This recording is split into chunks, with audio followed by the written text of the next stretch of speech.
పంచాయతీ పరిధిలో గల village health clinics లో గత 6 సంవత్సరాలుగా ప్రజలకు సేవలందిస్తున్న కమ్యూనిటీ హెల్త్ ఆఫీసర్స్ కాకినాడ జిల్లా కలెక్టరేట్ వద్ద నిర్వహిస్తున్న సమ్మె 8వ రోజుకు చేరింది. ఆర్థికంగా ఆర్థికేతరంగా రావాల్సిన బెనిఫిట్స్ కోసం చేపట్టిన సమ్మె వర్షంలో సైతం కొనసాగింది. ఈ సందర్భంగా ఏపీఎంసీఏ అసోసియేషన్ ప్రతినిధులు టి దుర్గా ప్రసన్న మాట్లాడుతూ 6 ఏళ్ల సర్వీస్ పూర్తి చేసుకున్న సిహెచ్ఓలను రెగ్యులర్ చేయాలని డిమాండ్ చేశారు. అలాగే ఇంక్రిమెంట్ పాలసీ ప్రారంభించాలని కోరారు. తమ సమస్యల పరిష్కారం కోసం హెల్త్ మినిస్టర్ సత్యకుమార్ దగ్గరికి వెళ్తే ఉద్యోగులను బెదిరించే విధంగా వ్యవహరించారని వాపోయారు. మీరు కాంట్రాక్టు ఉద్యోగులు అని బెదిరింపు ధోరణిలో అనుచిత వ్యాఖ్యలు చేసిన మంత్రి వ్యాఖ్యలను అసోసియేషన్ తరపున ఖండిస్తున్నామన్నారు. నా పేరు తురంగి దుర్గా ప్రసన్న. నేను గొల్లప్రోలు పిహెచ్సి అండర్ లో కొడల గ్రామంలో కమ్యూనిటీ హెల్త్ ఆఫీసర్ గా పనిచేస్తున్నాను.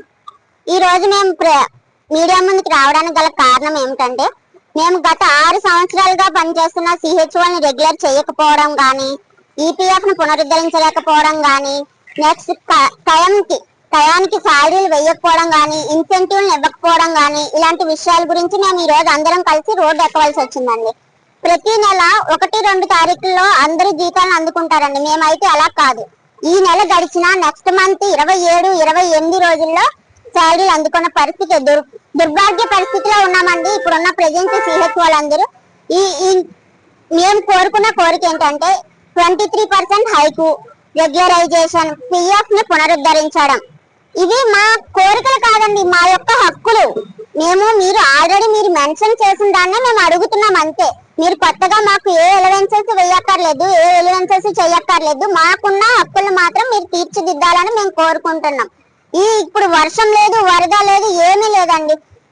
మాకు ఫ్యామిలీస్ ఉన్నాయి కదా, మేము ఇంట్లో కూర్చొని హాయిగా ఉండొచ్చు కదా, అలాగే ఏమీ లేదు. కానీ వర్షమైనా ఏదైనా కానీ మా పోరాటం మాత్రం మేము కొనసాగిస్తాం. మా హక్కులు మేము సాధించుకొని తీరుతాం. మేము ఈ రోజు సమ్మె చేయాల్సిన పని ఏంటంటే, మాకు గత 6 సంవత్సరాల నుంచి మాకు ఎటువంటి బెనిఫిట్స్ లేవండి. 23 హైక్ చేయమని ఎప్పటి నుంచో అడుగుతున్నాం, కానీ ఎవరు చేయట్లేదు, పట్టించుకోవట్లేదు. ఈ రోజు మేము ఇంతలా మా ఆవేదన వ్యక్తం చేస్తున్నా సరే, ఈ రోజుకి 7వ రోజు అండి. అయినా సరే ప్రభుత్వం నుంచి మాకు ఎటువంటి రెస్పాన్స్ లేదు. అయినా సరే ఈ రోజు ఇంతలా పోరాటం చేస్తున్న కారణం మా భవిష్యత్తు గురించి. ఇప్పుడున్న ఫ్యూచర్ ని బట్టి చూస్తే ఎంతో మంది అండి